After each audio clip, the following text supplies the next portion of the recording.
open that up. Maybe. So we'll go ahead and get started. So good evening, everyone. My name is Amy Garrettson. I'm the Education and Community Outreach Coordinator right here at the Rochester Art Center. And it is my pleasure to be here tonight to talk with Dr. Denise Dupras all about water. So why water? Well, we currently have an exhibition, a touring exhibition at the Rochester Art Center that is called We Are Water MN. And We Are Water is an ongoing traveling exhibit developed by the Minnesota Humanities Center, the Minnesota Historical Society, the McKnight Foundation, the State Departments of Health, Natural Resources, Agriculture, and the Pollution Control Agency. So tons of wonderful state partners developed this exhibition all about Minnesota water. Locally, we were thrilled to be asked to be the host site for this educational exhibition here at the Rochester Art Center. And locally, it's hosted by us, Rochester Art Center, the City of Rochester Public Works Department, Olmsted County Soil and Water Conservation District, the Rochester Public Library. We love our friends at the library right across the street here downtown, 125 Live, Olmsted County History Center, the county, the city, and other partners. So thank you so much to all the community partners who helped bring this exhibition here so we can learn a little bit more about water. If you have not been in to the Rochester Art Center in quite a while, you can view this exhibition here downtown on our campus right next to the Mayo Civic Center through May 9th. Or go to www.rochesterartcenter.org, and we actually have a virtual version of this exhibition that you can walk through on your computer. Isn't it amazing? We can visit a gallery on our computers, and we can have wonderful artist talk on our computers too. It's just mind-boggling. So, as we're letting more people into the talk tonight, I'll just say a few very, very brief words about our guest of honor, Denise. So Denise's artist statement reads, "I'm a physician first, but an avid nature photographer second. It is my passion to capture the natural world with my camera. When I moved to Rochester, Minnesota in 1983 to begin my training in medicine, I didn't have a passion for photography or nature. But when I built a home in Northwest Rochester in 1993, I found my vision. I started to observe the birds and creatures that ventured into my backyard, and I was hooked. This led to my first photography adventure to Alaska in the late 1990s, to Katmai National Park to see the brown bears at Brooks Falls. Over time, I began to appreciate not only things with a heartbeat, but the beauty of all nature and how water is art. Water is essential to life. We are 60% water, 71% of the earth is covered by water, and we seek life and water on distant planets as if they have signs of water, and it is that critical. But how is water art? Come with me on this journey to explore water's art. Each snowflake, water crystallizing into a unique shape as it falls to the earth, sunlight entering a water droplet at just the right angle, refracted into a rainbow, or a still surface of water acting as a mirror are just examples of how water is art or creates art. I will share images where water has created my vision of nature's art." And those words are absolutely beautiful, written by Dr. Denise Dupras. So without further ado, take it away, Denise. Share some slides and we'll sit back, relax, and look forward to hearing more from you. So now we find the challenge of whether or not I can work technology. And I know I see some friendly faces in the audience. And I know you're all very grateful that I like things with a heartbeat. Thank you so much, Amy Garrettson, for the invitation to do a presentation and talk about art and water and photography. And I must actually make a comment that Judy Onofrio first got me in touch with the Art Center and gave my name to Sheila Dickinson, and then send me on to Amy. And those three people are responsible for me being here tonight. And it is an absolute pleasure. Um, I'm not out playing pickleball, which means I can't get hurt tonight. So that's another good thing. Those of you who know me will appreciate that, since I've been prone to a few accidents of late.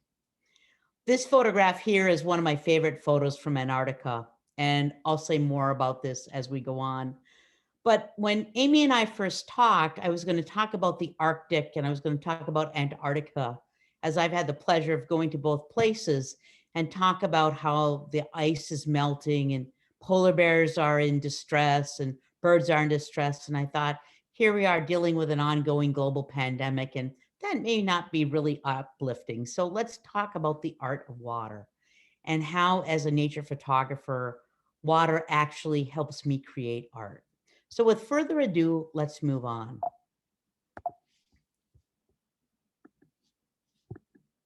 So art is water, water is art. This photograph might otherwise be a very drab and mundane picture, but here, the puppy in the backyard, the snowflakes of all sizes coming down really create a unique image. It becomes a painterly portrait of winter. And I like to call this one Waiting for Santa Paws. Being in the Midwest, we have the luxury of the four seasons. And I don't think I'll ever leave the Midwest just because of that. There's something very special about seeing winter. Not that I'm not thankful it's 60 plus degrees outside and I'm enjoying it, even if it does mean I'll be mowing the lawn this weekend. But the ice in the winter is a very special time. Who hasn't seen frost, that early morning dew where you'll capture hoarfrost? And here, these leaves early in the morning, the sun's not even up yet, but the hoarfrost on the leaves. And as soon as it gets warm, they'll melt away and it'll just be a pile of leaves along the shoreline. But at this moment with the hoarfrost, there's a little magic. And this past year, I think if you watch the news, KTTC or the Weather Channel, we learned about the difference between hoarfrost and rime. Turns out rime is the ice crystals that actually look like shards of glass or maybe feathers. This is a close-up actually that I took of the rime, the sharp shreds, in contrast to hoarfrost. Rime occurs when actually the water or the fog is so dense and there may be a wind, and it tends to hang on trees. And who hasn't seen these fairyland-like images early in the morning when we've had a dense fog overnight and the trees look like you're in the middle of something almost magical? Ice, glaciers are simply rivers of ice. This image was taken at probably 30,000 feet over Iceland or Greenland or some land crossing the Atlantic back in the days when travel did happen. And it struck me how the ribbons really of moving water through the mountainside were really carving new pathways. You can't see the water going into the lower ocean or seas, but I think you can really appreciate the serpentine movement of water, maybe an inch, maybe a foot. I'd always, though, a river. Close-ups of water. I wish I could show you that perfect spider web. We've all seen them with simple droplets of water hanging ever so delicately on the tiny bits and the strands of a spider web. But each time I'd approach the spider web, that little bit of body heat or that little bit of wind would be just enough to basically cause the droplets to come off. But the close-ups showing just that drop of water, that little bit of juice, in and of itself, a very tempting picture of art. And who as a child hasn't laid in the backyard flat on your back and said, now that's a dog, that's an elephant, that's a rhinoceros? And looking around at my audience, I think most of us would say, nope, that's the Pillsbury Doughboy, and that's his hat, or a baker's hat. You can see down below, just barely make out that shadow of the rainstorm incoming, but this is a Pillsbury Doughboy hat. And a cloud is just concentrated water. in the atmosphere. And of course, where there are clouds, where there is rain, there is that magical time where the light refracts at just the right angle. The sunlight comes and makes that magical rainbow. This image was taken a year or two ago when, again, I was traveling from the water with the island of Molokai in the background, a storm cloud coming early in the morning, as I'm sure I was yet on another whale watch. This past year, when I was on the big island of Hawaii, I had to go for a long walk to find this pot of gold, as it was down in the crevice of the Kilauea volcano. Here we went to see the lava, and while the lava wasn't flowing, and I certainly didn't expect a rainstorm, the colors were absolutely vibrant, as it was hazy and cloudy, and the sun came up behind us and illuminated the clouds and the rain with this vibrant rainbow. And here in Africa, you can see it was very early in the morning because those long shadows are myself and my photography friends capturing the rainbow across the Serengeti. The acacia trees there showing brilliantly green. And I talked about mirrors. Water, when it's still, is an amazing reflective surface. I think we've all have seen those magical pictures of a mountain reflection. Here, it almost looks better reflected than it does in the sky. This image was taken at Wedge Pond in the Canadian Rockies, one of my very favorite places to be able to go and photograph the mountains. Sometimes you got to take a risk. You've got to go out in the bad weather. A friend and I went to Vermillion Lake here in Banff National Park in Canada, and it looked actually quite miserable out. It was cloudy, it was cold. Neither one of us had dressed for the inclement weather. And there were probably about 30 photographers, all dutifully perched on the edge of the water here. It was very cold. The ice was starting to form over the lake. And we had probably 3 or 4 minutes where the light broke through the clouds and created this absolutely magical sunrise. Pinks, purples, magenta, reflected in the water. Again, the early morning, the still water forming a mirrored surface. Color is magic. Photography means painting with light. Again, another horrible day. Most people would turn over, pull the covers up over your head, say, "Can I have another cup of coffee?" This is one of the favorite places for photographers to photograph in the Tetons National Park, Oxbow Bend.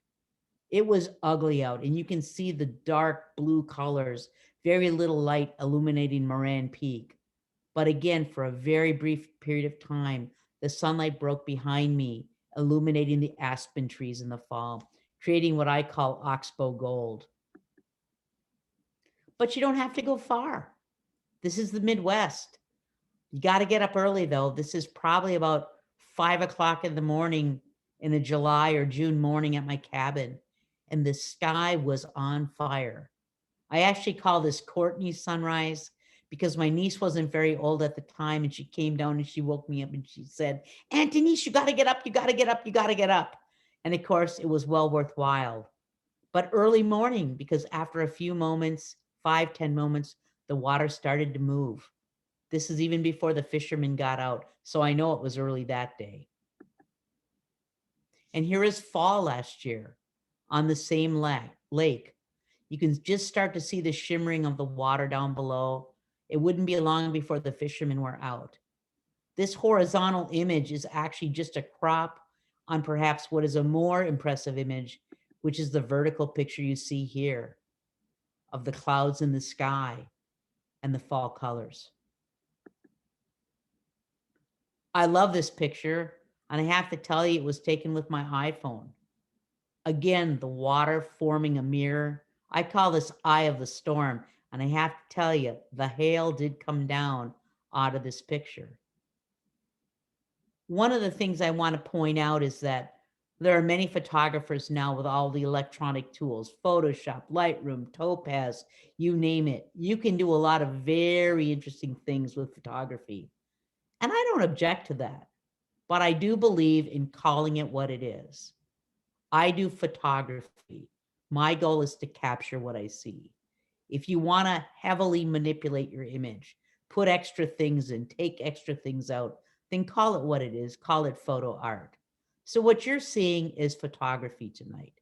There may be minimal tweaks, minimal sharpening, maybe turn up the color just a little bit, but these are the images and what I saw from my camera through my camera lens. Sometimes it's a little fun to play with the mirror, shake it up a little bit. Take that still water and wait for it to move. Create abstract paintings. Here, I think you can make out the tree trunks, the white aspen and birch, and the fact that it's fall. You see the oranges, the yellows, the greens as the fall is coming upon us. Sometimes you can use a river, but you don't need a big body of water to create a reflection. This is Cathedral Rock in Sedona, a very popular place to photograph. But the one on the left is the reflection in the river, which sometimes it's hard to get because the water's moving so quickly. But after a nice rain, there's water in the puddles, and that puddle doesn't move much. And there again is Cathedral Rock reflected. Oops. So I used to be a purist in my mind. I wasn't going to put any people in my pictures. Nope. Try to keep the people out of them. This picture taught me something. This is Haystack Rock on the Oregon coast, a place called Castle Beach, which has perhaps the most powdery sand of anywhere I've ever been. And I have this picture without those two people. And I have this picture with those two people. And what this picture taught me is that sometimes people make a difference in a photograph because it gives you a sense of perspective. Now, the water slowly lapping on the sand was just thick enough to create that mirrored surface. And I would argue that the photograph is made by having those two people. It gives you a sense of how big that monolith is. Without the people, it could be a meter or two high. But with the people, you get a real sense of how big that rock is. Well, I couldn't give a talk without including a few critters, feathered or non-feathered. This photograph was taken at one of my favorite places, which ironically is the Waters Ranch in Mesa, Arizona. Who would think about a water or aviary in Arizona, but it's there. And these are American avocets. For those of you who bird in the Rochester area, they've been coming through recently. And if you go to Zumbro Valley Audubon Society, people have been reporting seeing them along with willets and other shorebirds moving.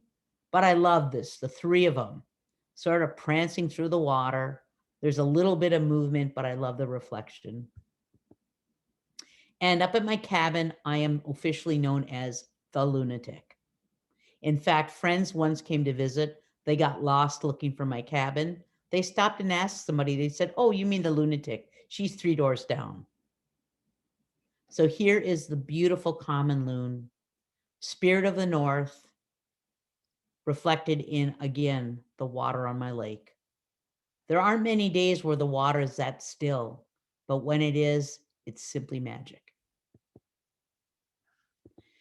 So in 2018, I went to Tanzania, and I went with one of my dear friends, Dr. Wayne Lynch, a Canadian physician, retired, who's been a wildlife photographer well over 20 years now.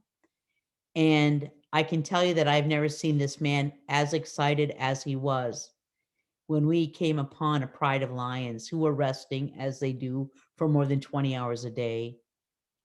But our driver was good and he positioned us. I think we were the only Land Rover that day who got into position to get the reflections of the lions drinking from the pond. I mentioned the Arctic. I was on the first trip that went to the Arctic to attempt to see if photography of polar bears or anything was a possibility there. We went to an area called Svalbard, which is an archipelago of islands north of Norway. So if you take out your globe, and I still have one, and spin it to the top and look at the Arctic Circle and look above, you'll find some islands. Here's a polar bear reflected in the Arctic waters, eating a ringed seal on the ice. And you can see the density of ice here. Sadly, I can tell you that this area where we were now is no longer ice choked. There is no ice there. There is no polar ice there. But I'm happy to say that as I prepared, anticipating I would talk about the Arctic and the Antarctic, there are certain areas, Franz Josef Land and other areas further north, where apparently polar bear numbers are stable, so it may not be as dire as many of us had been concerned about. One of my favorite pictures from that area, though, is this one. The polar bear simply striding along on the ice. Again, in the background, you can see the Arctic ice, the blues, the colors, which we'll talk about in just a little bit. Ice, ice, ice. Tangle Creek Falls, a stopping place for every photographer on the Columbia Icefields Parkway on the way from Banff to Jasper, freezes in the winter. So this fast running stream becomes simply this beautiful stream of ice along the winter. Water and waterfalls are fascinating. You know, we're blessed. You go to the North Shore, there's Gooseberry, there's all of the other falls up along the river. The challenge for photographing is, what settings? Do you want to stop the water or do you want it to look like silk? I love this photograph. You can see the silky smooth water wrapping around the edge of the rock.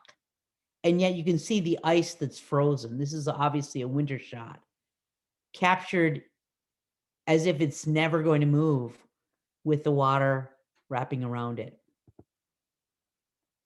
I have to tell you the story behind this photograph. This is a picture taken from Hawaii this past year as well. And many of you may or may not have heard of a photographer named Peter Lick, L-I-K.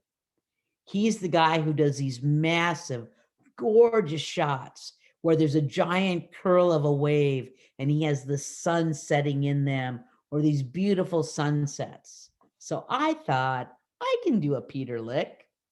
So I took my camera and I stood waist deep in the water and waited for the wave to break over my head so I could get in the curl. Well, I sort of got in the curl. Then I got flipped over, tossed on the sand a few times. And after 3 or 4 attempts, I was very thankful to get one picture where it looks like, I'm a little bit in the curl. But it illustrated to me just the beauty of the water swirling around. Some might say it looks like half a toilet bowl. I prefer to say it looks like half a wave. But water does amazing things. This photograph, these colors are created by water. And you might say, how could that be? This is actually a rocky cliff in Pictured Rocks National Lakeshore up in Upper Michigan. And what's happened here is that as water seeps through the ground and through the rock, it carries various minerals. And as it carries these minerals through, the minerals stain the surface of the rock. So these colors are created by the action of water carrying minerals through on the way down to Lake Superior. Again, water creating art. Here's another interesting image. This is sand, boring sand. But this beautiful frond-like image is created by water receding back into the ocean along the Great Ocean Road in Australia. Water and wind. Again, the Great Ocean Road. These are the Gibson Steps. You may have heard of the 12 Apostles. Again, giant monolithic carvings almost of rock where water and wind have sculpted amazing, amazing pieces of art. And this is just nature at work.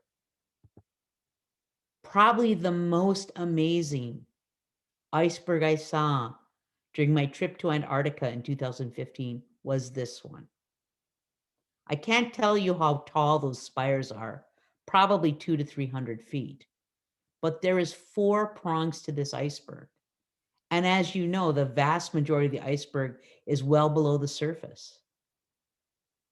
But when you think about it, water and wind, how does this still stand up? And it was a stormy day. You can't really appreciate it here. But I can tell you that as I walked out on deck, the winds were about 70 miles an hour, and there was no one else there but me. Water.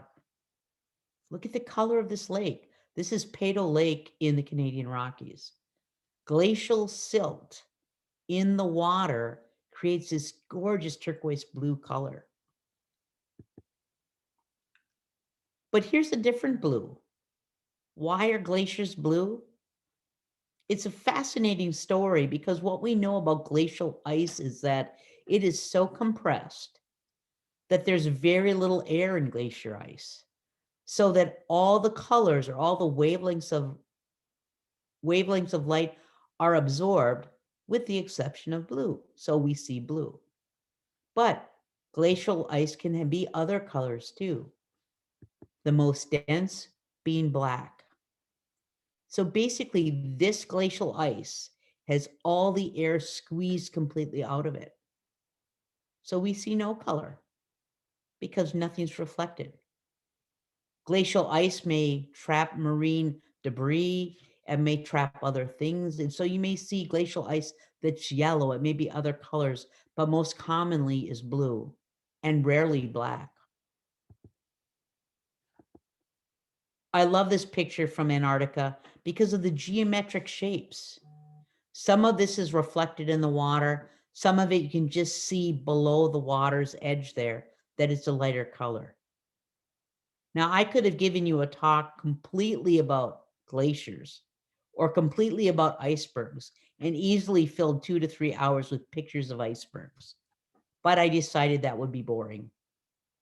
Maybe for you, not for me. So I picked out a few of my favorites, in part because of the stark contrast between the colors of the icebergs and the sky and the water below. Here's an interesting iceberg formation.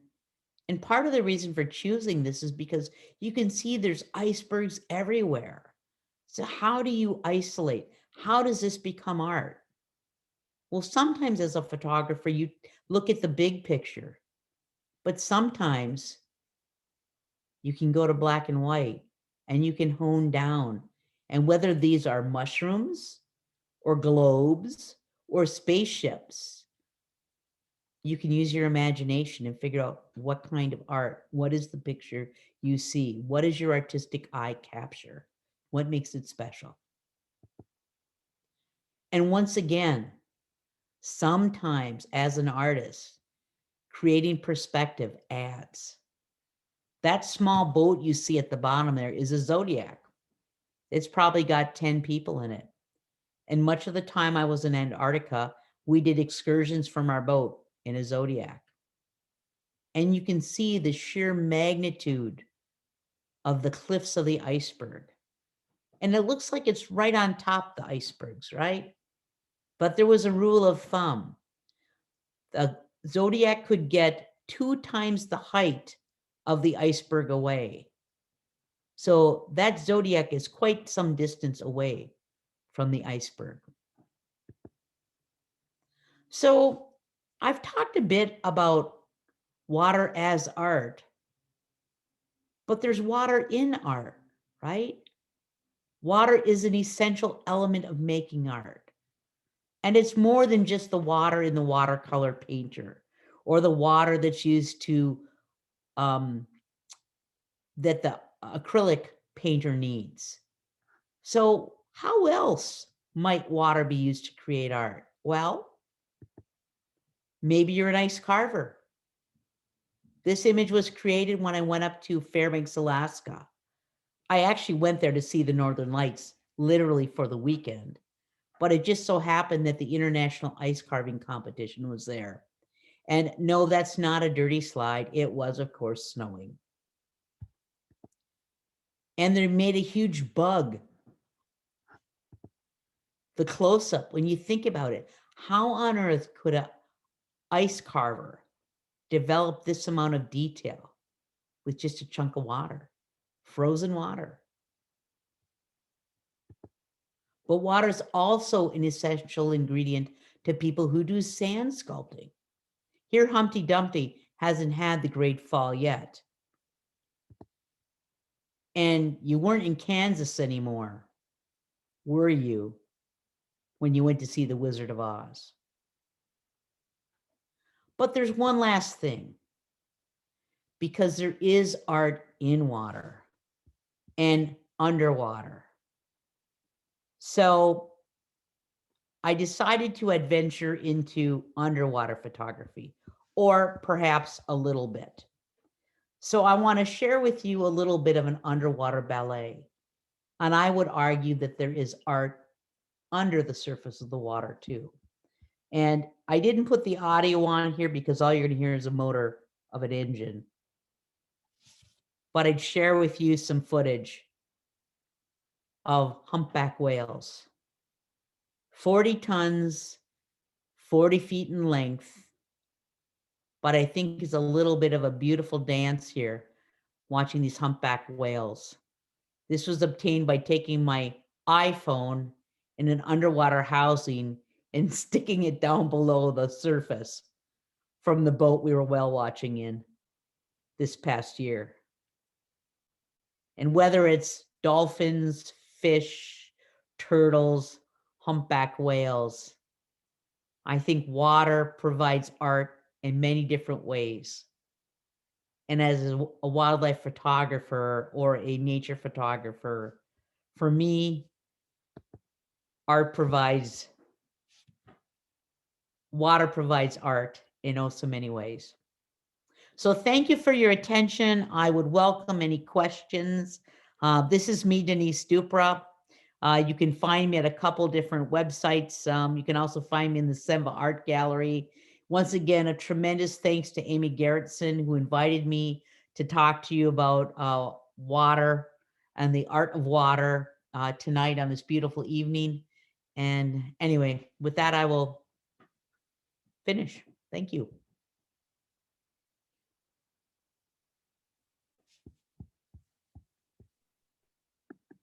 Well, thank you so much, Dr. Denise Dupras. That was such an amazing treat to view not only photographs of water from your travels all around the world, but also the ice and the sand castles. It was like, I wasn't even expecting that. I was like, wow, absolutely right. I don't know if I would stick my iPhone into the ocean, but I'm glad you did, because that was also just an amazing dance, as you described it, between the whales. So therefore, I'll check the chat quick, see if anyone has any questions there, or if you're more comfortable unmuting and just going ahead and asking Denise also, that is allowable. So Trish in the chat has a question for Denise. Trish asks, where is your next photographic adventure going to be? Trish, thanks for the question. The plan had been to the Canadian Arctic at the end of June. But with what's happening with COVID through Canada, it's likely not going to be happening. I just spoke with my friend Wayne Lynch, who actually was the person who I traveled with to Africa and also up to the Arctic with, and most of Canada is very shut down. And so the hope was going to be Arctic loons, red-throated loons, yellow-billed loons, muskox, Arctic fox, snowy owls, and now it's going to be none of the above, I believe. So it's unfortunate, but I don't know if it'll happen at all, but so my next adventure will probably be called To My Cabin, and the water's off or the ice is off, and so the loons are starting to nest. So I'll hopefully be in a kayak this year and taking some more photography.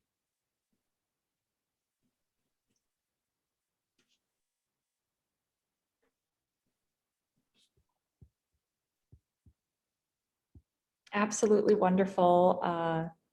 Folks are loving the photos. They say, thank you, amazing pictures, fantastic presentation, a marvelous show. Always love to see your photographs. So we do have a question from John. John asks, I know it's a bit technical, but what size lens did you use for the longer shots, such as the polar bear photos and the impressive photo of the glaciers against the Zodiac boat? Yeah, John, thank you for the question. So for the polar bear shots, actually that was a 500 millimeter f4 lens. I did not use a teleconverter on that, and that was taken with a full frame, so it would have been 500 millimeters. The Zodiac shot actually was taken with a 100-400 zoom and was on my camera with a crop lens, and I think that was basically out at about 100 millimeters because I wanted to zoom out. So I didn't do a real wide angle. And it's one of the interesting things that you can look at. Typically with zoom lenses, we often think about getting really close. But with a zoom lens, you can actually take a distant picture and make it almost look like it's a wide angle because it tends to make things sort of compress. So they look like they're very close together. For instance, it looked like that Zodiac was right next to the ice. So it tends to make things look like they're close together, even though they're not. So I think it was about 100 millimeters.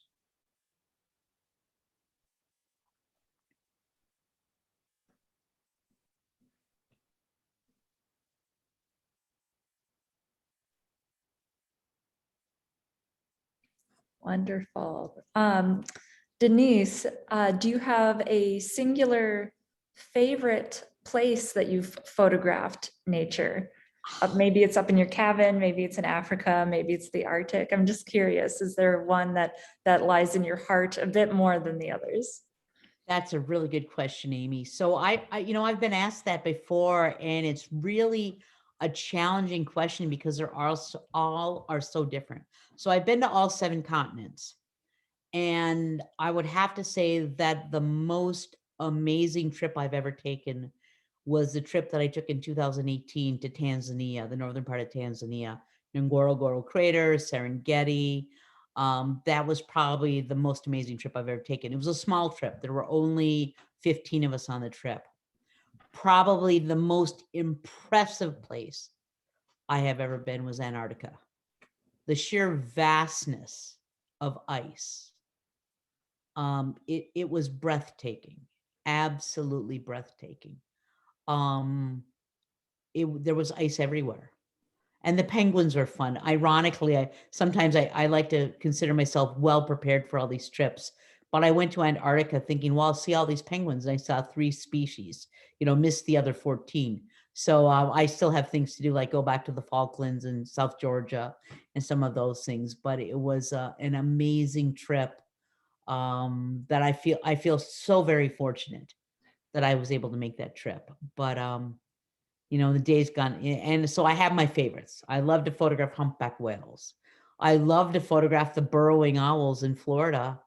And for those of you who didn't have a chance, that nesting great horned owl we had along 55th Street and West River Parkway this year was one of the most amazing experiences of my life, to be able to watch that owl for 30 days. From when I first saw the babies at probably about 10 days old, the 2 chicks, until the last one fledged at probably about day 30 or day 40. I mean, that is something I know I'll never be able to see again. And it wasn't far from my house. So every day after work, it was a trudge out. Don Anderson and I were out there. Some days we were the only 2, and some days there was 15 or 20 other people. So I think that one of the things I've learned is that every day truly is a blessing and a treasure, and sometimes you just have to look around. I vividly remember at some point in my life going out intent on photographing one thing and being so disappointed I didn't see that. And that was a turning point for me to suddenly realize that sometimes just enjoy the experience and you'll be amazed at what you see. And so I've started, I've from that time on, many years ago, I've taken to heart that instead of being so intent on something, just open your eyes and take it all in because it's very special.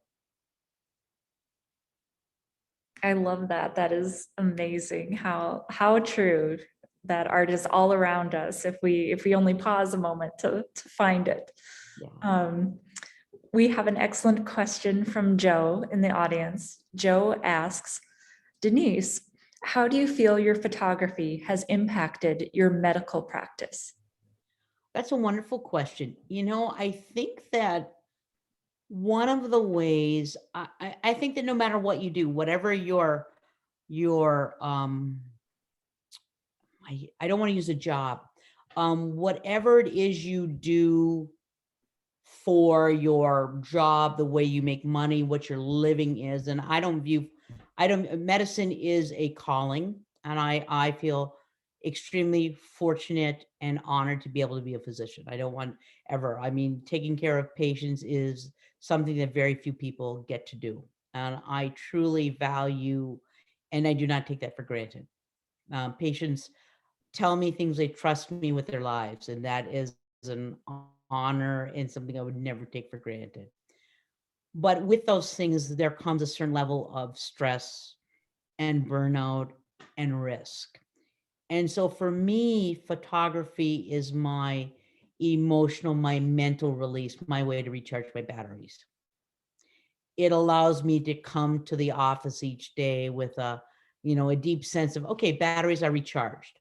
And I think that's a really good thing. And I believe it allows me to be more in touch with the non-technical pieces of medicine. It allows me, I think, to listen better, to hear better, and to be more observant. I think we work in a world with computers. If I had my head in the computer all the time, I might not notice something. I might not hear that quiver in a voice. I might not see that person tear up a little bit, because I think it's helped me hone my powers of observation. And the other thing you might argue, it's helped me be patient with my patients, not so patient with myself when I've had my own health challenges, but patient with my patients, much more so than patient with me. But one thing about nature photography, you learn to be patient. I've been asked, what's the longest I ever sat and waited for a picture? And I can say it's between 3 and 4 hours in a kayak waiting to get a picture of a loon. And when asked why I left, it was because I had to go to the bathroom. I would have stayed longer, but there was no choice. I did not want wet pants in a kayak. So I think photography has taught me patience. It's taught me powers of observation. And I think it's allowed me to find a way, in a very positive way, to recharge my own batteries, to allow me to be more present in that moment in my office with my patients. I love that. That's wonderful. Kind of bringing the humanity back to the study of and healing of the human body. Because as we know, healing the spirit as well is very important. And I really feel arts can do that. Photography, painting, drawing, nature, nature observation, walks in nature. All of these things are very healing as well. There's a lot, it's interesting. There's a lot of science showing that even in large cities, green spaces, you look at Central Park in New York City, green spaces are really essential to health in general. Concrete jungles don't help people. And so that's really critical. Just getting outdoors, doing these things is good for our own health. And some people would say, happy doctor, better patient care. And I think that is true. I think there's a lot of data that would support that when your healthcare provider, even if they're short and way too much like me, but if they're happy, they provide better care. And so I think that, and I tell people that you have to find activities, you have to find passions, things that keep you happy, because in doing that, you're able to share that with people, and you're able to be more caring and more empathetic and more compassionate. And that's really important. I am in the business of healing. And it allows me also, I'm very open and transparent with people. And that's always how I have been. And I love to share my art with people. And that's okay. That's who I am, and my patients and the people I care for know that, and that's just part of who I am. My art is part of who I am. My photography is who I am. And when I'm gone, they know that I'm taking a picture or doing something, and so we talk about that. And they might get a little unhappy I'm unavailable, but they know I'm doing something like that. So, and that's okay. I think, isn't it, all you guys? I'll see if I get a bunch of thumbs down. We'll know differently out there. Anybody's flipping me off, I'll know. I'm seeing some thumbs ups and some nods. There's lots of thumbs up from the audience. Very good. Oh, lots of thumbs up emojis as well. I think people are definitely agreeing with you, Denise, about the need to. Life is too short these days. And if COVID has done nothing else but made us each reflect on the things that make us happy, and how in times of turmoil, there are things that we can turn to that enhance our lives and our quality of life. I think this has been a very interesting year in terms of how it has changed all of us in one way or the other. We've had no choices. Great. Has this this is almost a cliche question in Zoom calls these days, but has the pandemic affected your art practice or the way you photograph or what you choose to photograph over the past year and a half that we've been in various stages of lockdown? Maybe, travel wasn't as widely accessible because of the global pandemic. Or There's certainly been less travel. So certainly been less travel. The inability for our usual art venues. I don't do a lot of shows, but we didn't have the Mayo Craft show. We didn't have the Quarry Hill show, and you and I talked even beforehand. I love to talk about art. I love to talk about photography. I love when when people ask me about pictures. I guess I'm a storyteller at heart. And so, that stuff, it feeds my soul too. And so that part's been hard, not to be able to share adventures. And so that part's been hard, but we'll get through it. We'll get through it. I'm the eternal optimist. My cup is always half full, or at least 95% of the time half full. And it's been discouraging. It's been hard to want to make a lot of new art, because the question is new art. I've got a lot of my art. I mean, I don't need to make a lot of new art. To do what with? My mom and dad used to say, well, what are you going to do with that? Don't you have a picture of an eagle? Yes, I do, Mom.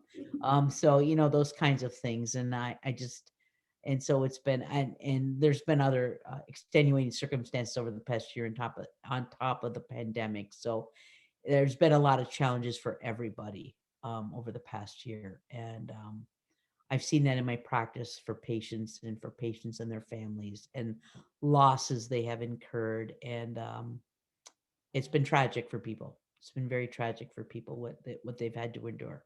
So I feel myself very fortunate in very, very many ways. And so it's just been, and we will get through it. It's been a tough time all wrong, but it has, it's impact. I love to travel. I saved a lot of money this year. I can tell you that. And if I don't go to Canada, I'm going to save a lot of money this year. And I'm trying not to buy new camera gear. And so, yeah, all those things. I haven't turned off Amazon Prime yet, but those kind of things. Go ahead, buy new camera gear. It's fine. Buy all the camera gear you want. We want more pictures from you, Denise. Yeah, well, I'd be more than, I would love to. So next time, so now the art place has to say wild about Africa or something, because then we can talk about Africa. you know, gone to the loony bin. I can talk about loons all day long. So yeah, so I'm anyway. Well, now those are some great ideas. Be careful, because I might just take you up on that. I just might I know, have you careful what come you to ask for, right? loon photography talk. Yeah, yeah. So no, it's truly something I love to share, at least my vision. And I know it's not the only vision of art, but for me, it's sort of sharing my images and answering questions and sharing the pictures I've made. And it's fun because sometimes I go back and go, oh, I didn't know I did that. Wow, that's pretty cool.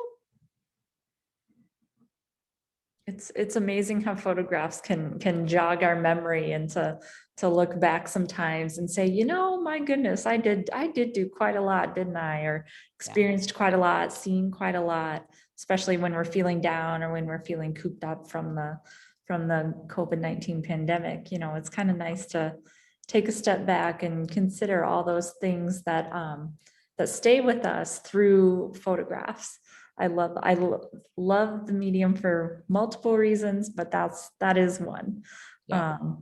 And the ability for photographs to inspire well beyond the stretch of the photographer. You know, there could be a child who's born 20 years from now who could see a photograph that someone has taken and it just touches their heart, and then they become inspired by it, you know, that sort of thing. I just absolutely love that. Do we have any more questions from our audience members this evening before we wrap up here? We're coming on 8 o'clock, just about.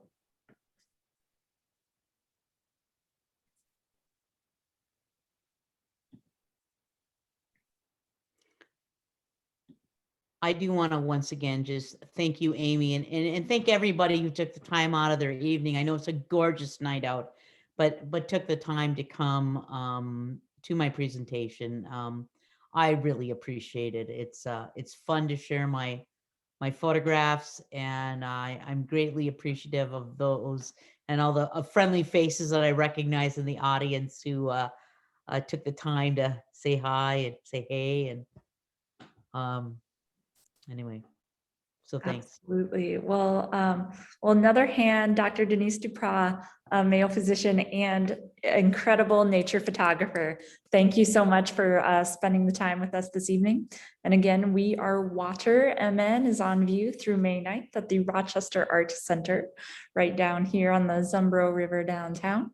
And make sure to stop in and visit more water exhibition and programming from our partners at the Olmsted County Historical Center, 125 Live, and check out more on rochesterartcenter.org, or we are waterrochestermn.org. So thank you so much, Dr. Dupras, and have a wonderful evening, everyone. Thank you.